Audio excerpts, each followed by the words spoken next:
बिस्मिल्लाहिर्रहमानिर्रहीम। अस्सलाम वालेकुम, welcome back to my channel. तो मैं लेकर आई हूँ चना चाट रेसिपी। ये खट्टी मीठी चना चाट रेसिपी, रमज़ान स्पेशल रेसिपी जो आपके साथ शेयर करेंगे। तो आइए वीडियो स्टार्ट करते हैं। तो चना चाट रेसिपी के लिए सबसे पहले हमें 1 कप बॉयल चने चाहिए। चने हमने रात भर भिगो के रख दिए थे, फिर अच्छे से गला लिए।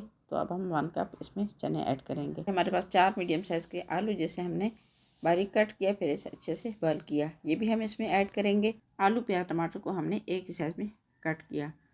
एक ही साइज़ में कटी हुई सब्जियाँ बहुत ही अच्छी लगती हैं। जो चीज़ दिखने में अच्छी लगती है वो खाने में भी इतनी अच्छी लगती है। आलू ऐड करने के बाद प्याज और टमाटर इसमें ऐड कर लेंगे और 1 टेबल स्पून इसमें हम लेमन जूस ऐड करेंगे। खट्टी मीठी चाट है तो लेमन बहुत ज़रूरी है। और साथ ही साथ इसमें 1 टेबल स्पून नमक ऐड करेंगे। और अच्छी सी खुशबू के लिए और अच्छे से टेस्ट के लिए हम 1 टेबल स्पून इसमें खुश पुदीना ऐड कर लेंगे। हाफ़ टी स्पून इसमें काली मिर्च ऐड करेंगे और हाफ़ टी स्पून इसमें काला नमक ऐड करेंगे। 1 टेबल स्पून इसमें चाट मसाला ऐड करेंगे। थोड़ा सा हम इसमें गार्निश के लिए छोड़ देंगे।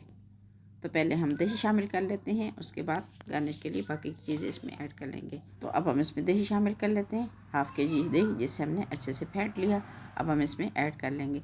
थोड़ी सी दही हम गार्निश के लिए भी छोड़ देंगे। दही ऐड करने के बाद हम इसमें पापड़ी ऐड कर लेंगे। अगर मेरी वीडियो अच्छी लगी हो तो मेरी वीडियो को लाइक एंड शेयर करना मत भूलें। तो अब हम इसमें पापड़ी ऐड करने के बाद चाट मसाला ऐड कर लेंगे। चाट मसाला ऐड करने के बाद अब हम चाट का टेस्ट वाला कर लेते हैं। टेस्ट वाला करने के लिए हम ये खट्टी मीठी चटनी ऐड करेंगे। ये इमली की खट्टी मीठी चटनी है जिसकी रेसिपी मेरे चैनल पर मौजूद है। मेरी आज की वीडियो आपको कैसी लगी कमेंट बॉक्स में ज़रूर बताइएगा। दुआ में याद रखिए। मिलते हैं एक नेक्स्ट वीडियो में, तब तक के लिए अल्लाह हाफिज़।